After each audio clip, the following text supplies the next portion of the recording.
It was the kind of phone call you never want to receive at 6 in the morning. I was sitting at my kitchen table in Memphis, still in my robe, first cup of coffee untouched and already cold. 63 years old, retired from the post office after 31 years, living alone since my wife Clara passed.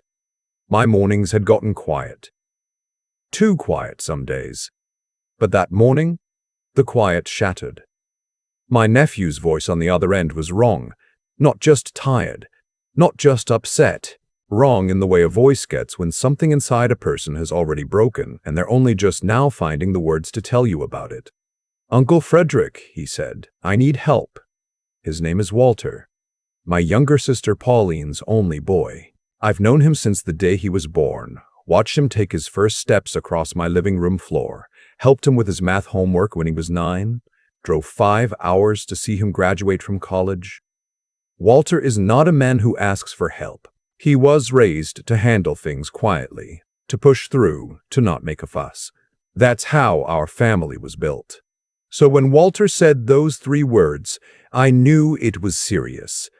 I drove to Nashville that same afternoon. When he opened the door, I understood immediately why his voice had sounded the way it did. He was thin in a way that wasn't natural. There were dark hollows beneath his eyes. He moved carefully, the way a man moves when his ribs hurt and he doesn't want anyone to see how much. He was 61 years old, and he looked like he'd aged a decade since I last saw him at Christmas. "What happened to you?" I asked. He didn't answer right away. He just stepped aside and let me in. The house told part of the story before he said a word. It had been his house, the one he'd bought with his own hands after 25 years working construction management. The furniture I remembered was shoved into corners. There were things I didn't recognize. Gaudy new curtains, a massive flat-screen TV still in its box, a collection of shoes lined up near the door that were too small for Walter and too large for his daughter. The refrigerator, when I passed it on the way to the kitchen table, had a combination lock on it. I stopped and looked at it for a full 3 seconds before I could make myself keep walking. A combination lock. On a refrigerator. In my nephew's house. We sat at the kitchen table. He wrapped both hands around a glass of water and looked out the back window for a while before he started talking. His daughter Simone had married a man named Craig 3 years ago.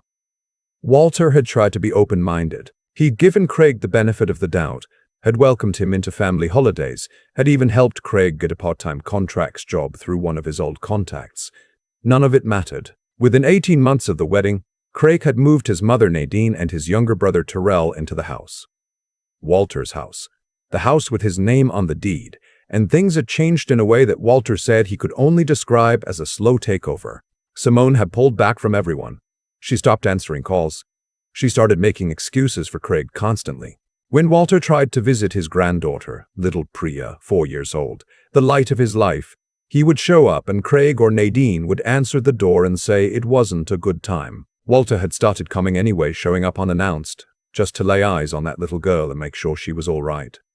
That was what got him hurt. 2 weeks before that phone call, Walter had come over without warning and found Priya sitting alone on the front porch in a dirty shirt, no shoes in November. He'd walked her inside over Craig's objections. Words turned into something louder. Terrell had come out of the back bedroom. Craig had shoved Walter first.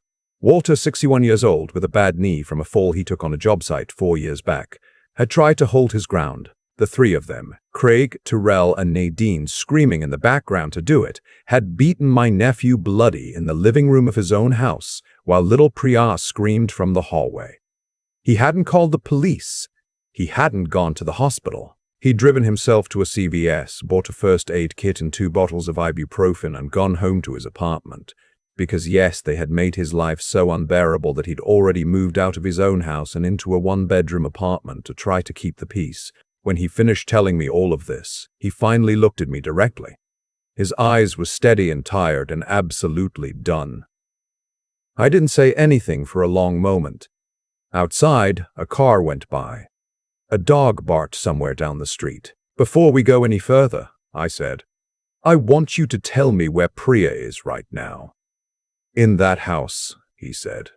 "With them." I nodded slowly. I set both hands flat on the table.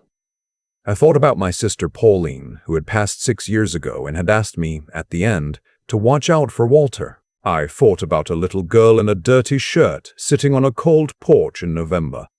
"All right," I said. "Tell me everything, from the beginning." Walter and I spent the rest of that evening going through it all. He had bank statements, text messages, voicemails. Craig had been pressuring Simone to add his name to the house deed, claiming it was for tax purposes, for the mortgage rate, for legal protection. Walter, who had actually owned property for 30 years, knew exactly what that meant. He also had documentation from a Child Protective Services intake that had been filed and closed 6 months earlier, filed by Priya's pediatrician, who had noted that the child was underweight and showed signs of anxiety at her last 2 checkups. That was when I made the decision. Now, I need to explain something. I don't look like a man you'd expect to cause much trouble. I'm 63. I've got gray at my temples and a little extra weight in the middle, and I wear reading glasses to look at my phone. I coach Little League for 12 years in my neighborhood. I go to the same church I've gone to for 30 years. I volunteer at the food bank on Saturdays. But before the post office, before the church, before all of it, I spent 8 years in the army. I was stationed in Germany, then in Korea, then did a second tour that I don't talk about much. I came back from that last tour very good at reading rooms, reading people, and staying calm in situations that would make other men come apart. My wife used to say I was the most unhurried man she had ever met, and she meant it as a compliment and a warning at the same time. I told Walter that he should come stay with me for a few days. He told me he couldn't just abandon Priya. I told him I wasn't asking him to abandon anyone. I told him to pack a bag, get in his car, and let me handle the rest. He didn't fully understand what I meant, but he trusted me enough to do it. Now Walter and I do not look alike. Our family always joked about that. He favored his father's side and I favored our mother's. But there is one very specific set of circumstances under which we look enough alike to fool someone who isn't looking carefully. And the people in that house weren't looking carefully, because they'd already decided Walter was beaten and finished. I borrowed Walter's coat. I borrowed his hat. I borrowed his truck, a faded blue Ford F-150 they would recognize from the driveway. I left my own car parked 2 blocks away and drove the F-150 to the house. I pulled into the driveway at 7 in the evening when the lights were on inside and parked the way Walter always parked, a little crooked to the left because of the dip in the concrete. The door opened before I could knock. Nadine filled the frame the way some people do, not just taking up space but claiming it. She was a heavy-set woman in her late 50s, wearing a housecoat with a tissue tucked into the sleeve, and she looked at me with a flat, measuring expression of a woman who'd spent years assessing what she could take from a situation. "Oh," she said, "you again." "Just came to see Priya," I said. I kept my voice quiet. Tired. The way Walter's voice sounded. She looked at me for another moment, deciding something. Then she stepped back. I had never been inside that house before. Walter had described it, but the description hadn't prepared me. The living room furniture was expensive and new, not the old couch Walter had told me was still there at Christmas, but a full sectional leather, still with the tags hanging off the armrest. A gaming system. A new dining table, still with bubble wrap on the legs. Everything purchased and installed while Walter was paying the mortgage and living in a 1-bedroom apartment 20 minutes away. Craig was in the kitchen. He looked up when I walked through the doorway and his face went through a quick calculation that settled on contempt. He was in his late 30s, broad, wearing a Titans jersey and holding a bottle of beer. He had the easy confidence of a man who believed he'd already won. "What do you want?" he said. "Priya," I said. "She's sleeping." "It's 7 o'clock, he shrugged and turned back to the counter. That was when I heard it. The small, specific sound of a child trying not to be noticed. I turned toward the hallway. Priya was standing at the very edge of the carpet where the hallway met the living room, wearing pajamas and holding a stuffed rabbit by one ear. She had Walter's eyes, Pauline's eyes, my family's eyes.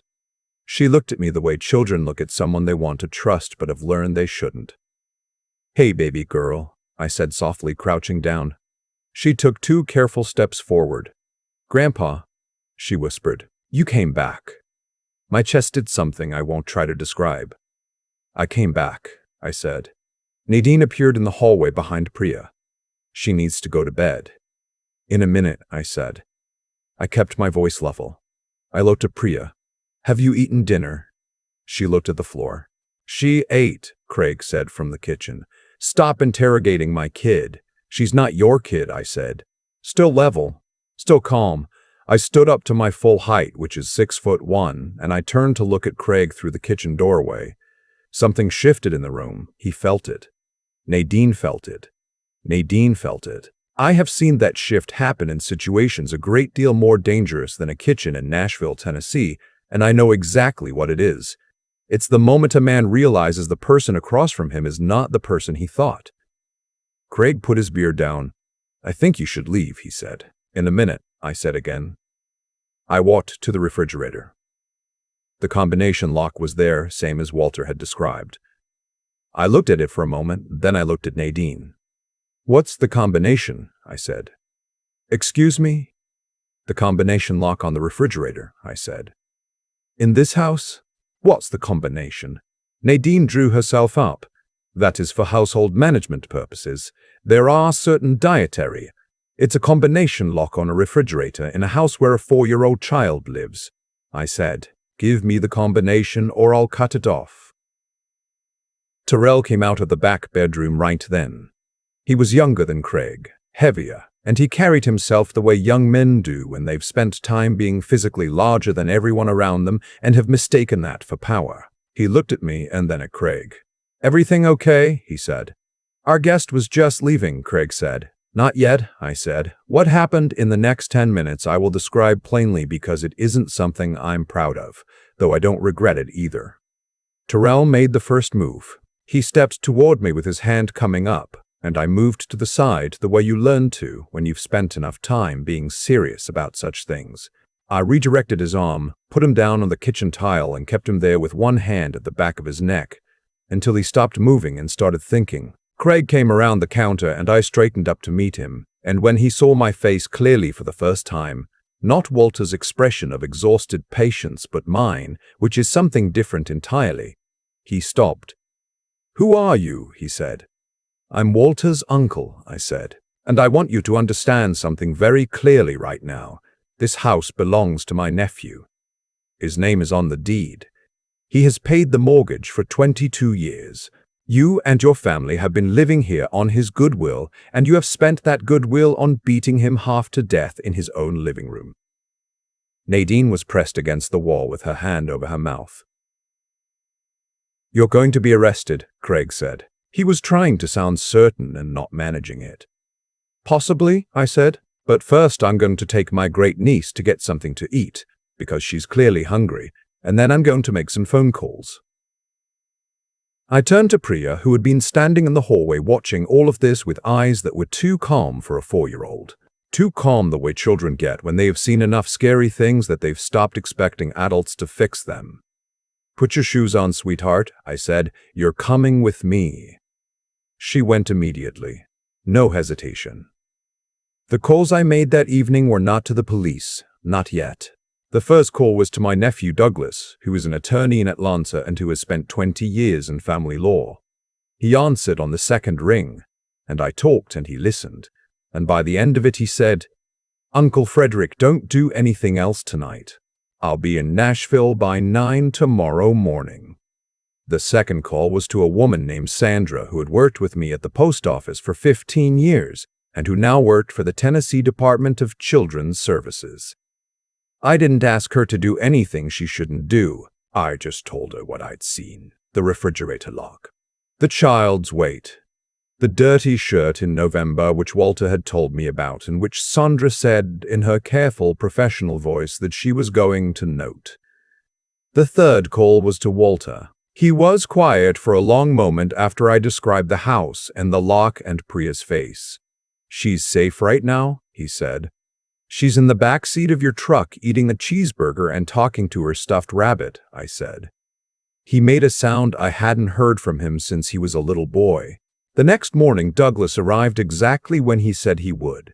which is something about Douglas. He does not make promises he doesn't intend to keep. He was in a suit and carrying a briefcase, which is a look that does something to a room. And when Craig opened the door and saw us both standing on the front porch, something went out of his face. Douglas had done his research the night before.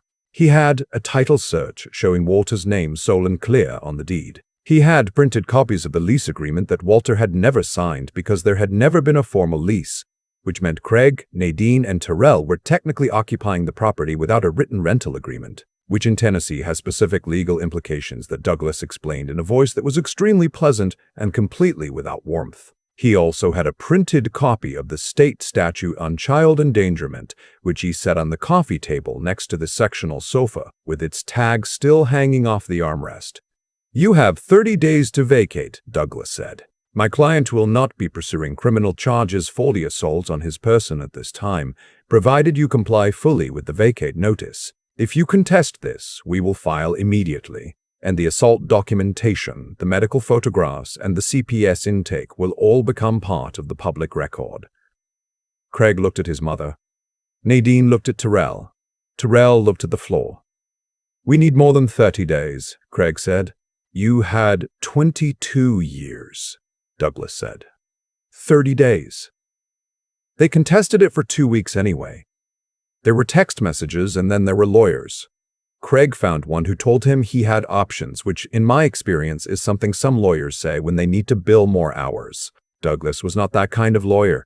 He had filed the paperwork before he drove back to Atlanta, and the process was already moving by the time Craig's attorney sent his first letter. What broke it open was Sandra. She made a formal home visit with a colleague on a Tuesday afternoon. I don't know exactly what she found that day. She didn't tell me and I didn't ask. Because that's how it works when you've done things right. What I know is that 2 days later, there was a formal child welfare finding that required Priya to be placed with her grandfather pending investigation of the household conditions. Craig called me that evening in a fury. He called me several things I won't repeat. He told me I had no idea what I'd started, that his family had rights, that I was going to regret this. "Maybe," I said. I was sitting on the porch of Walter's apartment watching the sunset, but Priya's sleeping in a warm bed tonight, and she had 3 meals today, so I'm going to sit with that for a while. He hung up. It took 41 days in the end. 41 days from the morning Walter called me at 6 o'clock until Craig, Nadine, and Terrell loaded the last of their things into a rented moving van and pulled out of that driveway. I know because Walter watched from his truck parked up the street and he called me when they turned the corner and disappeared. "They're gone," he said. "How does the house look?" He was quiet for a moment. "They took some things. The water heater's got a crack in it. There's damage in the back bedroom." "That's what security deposits are for," I said. "I didn't have a security deposit agreement with them." "Douglas does now," I said. "It's called a damage claim. He filed it yesterday." Walter laughed. It was the first time I'd heard him laugh in 2 months, and it sounded a little rusty, like something that had been closed up too long. Simone was the part I didn't know how to fix. That's the truth I want to tell plainly, because in stories like this, there's a tendency to wrap everything up too neatly, and I've lived long enough to know that the neat version is almost never the real one. Simone had chosen Craig. She had stood in the kitchen on the morning Douglas and I were there, and she had not said a single word to support her father or her daughter. She had looked at the floor. She had looked at the floor. She had let Craig speak for her. And when Priya was placed with Walter pending the investigation, Simone had called me and told me I had destroyed her family. I thought about that for a long time. "I still think about it. Your family was already being destroyed," I said. "I just made it so everyone could see it." She hung up. The investigator who handled the CPS case told Walter later that Simone was in counseling, that she was beginning to understand what had happened to her over 3 years of slow isolation, of being cut off from her father, of having her independence taken apart piece by piece until Craig's version of reality was the only one she had access to. The investigator used the word coercive control, which is a clinical term for something that doesn't feel clinical when it's happening to your family. Simone was not a villain in this story. She was someone who had been in a kind of prison and had stopped being able to see the walls. I want to say that clearly because I know what the easy version of this story is. The easy version has a clean villain and a clean rescue, and everyone on the right side feels righteous. But I spent 63 years getting to a place where I understand that righteous is not the same as right, and that the people we're trying to protect sometimes can't see us coming for them, because the damage goes deeper than we can reach from the outside. Priya started kindergarten that fall. Walter drove her on the first day and texted me a photograph of her at the front gate with her backpack on, holding a sign that said her name in glitter letters. She was grinning with her whole face the way children are supposed to grin. I printed that photograph and put it on my refrigerator. No combination lock required. What I want to tell you, and I mean this, not as a way to wrap up a story, but because it is something I believe, is that the people in your family who have gotten quiet are not always okay. Quiet is not the same as fine. When someone who used to call you every Sunday stops calling. When someone who used to stand straight starts walking like they expect to be hit. When a child who should be loud and messy and demanding of your attention is instead invisible and perfectly still. Those are not signs that everything has settled down. Those are signs that something has gone very wrong. I spent 31 years delivering mail. I walked every street in my part of Memphis. I knew my route so well I could do it in the dark. And the thing about knowing a route that well is that you notice the day someone stops picking up their mail. You notice when the lights stop coming on at the same time. You notice when the car doesn't move. You notice because you've been paying attention. Pay attention to your people. There was a moment on the drive back from Nashville the last time, after Priya was settled with Walter, after the house was cleared, after the paperwork was filed and the damage claim was submitted and Douglas had called me to say the motion had been granted. I stopped at a diner outside of Jackson and sat in a corner booth and ordered eggs and coffee and just sat there for a while. An old man in a diner, alone, not thinking about much. And I thought about Walter's voice on the phone at 6 in the morning, how it had sounded wrong, how I had known, in the way you know things when you've loved someone your whole life, that something had broken. And I thought about what it means to be someone's person, the one they call, the one they trust to pick up the phone and do something about it. Not to fix everything, because you can't, but to show up. My wife Clara used to say the greatest thing a person could do for someone they loved was refuse to pretend. Refuse to look away. Refuse to say, "I'm sure it's fine," when you can feel in your bones that it isn't. She was the wisest person I ever knew. And she was right about that, as she was right about most things. I don't tell this story because I did everything correctly. I didn't. There were moments in that house where I could have handled things differently, where I let my temper get closer to the surface than it should have, where I made decisions that could have gone sideways in ways that would have hurt Walter and Priya more than helped them. I am not a hero in this story. I'm just a retired letter carrier from Memphis who made 8 years of choices a long time ago that left him capable of walking into a bad situation and not flinching. The real work was Douglas's. The real work was Sandra's. The real work was Walter's for having the courage to make that phone call instead of continuing to quietly absorb what was being done to him. And the real work, the hardest and longest and most uncertain kind, was going to be Simone's. But Priya was grinning in that photograph with glitter on her sign and her whole future in front of her. That's enough.